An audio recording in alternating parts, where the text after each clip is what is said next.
আমি সুমন পাল চৌধুরী।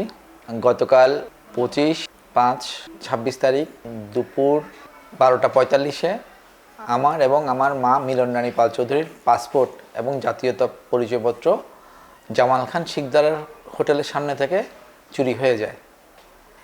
দুপুরবেলা শিকদার হোটেলের সামনে দাঁড়াই, জামাল খান শিকদার হোটেলের সামনে দাঁড়াই এক কাপ চা খাওয়ার জন্য।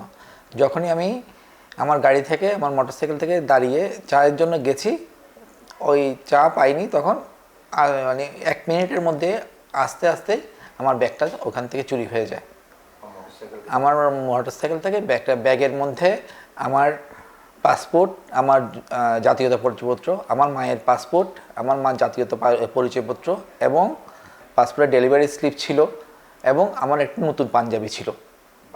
বাইক থেকে চুরি হয়ে যায়। তো আমি সবার কাছে বিশেষ আকুতি জানাচ্ছি, আমাকে আমার পাসপোর্ট এবং জাতীয় পরিচয়পত্রটা পেতে সহযোগিতা করুন এবং নিম্নোক্ত নাম্বারে সবাই যোগাযোগ করুন। কোনো সহৃদয়বান ব্যক্তি যদি পেয়ে থাকেন, আমি আপনাকে যথাযথভাবে পুরস্কৃত করব।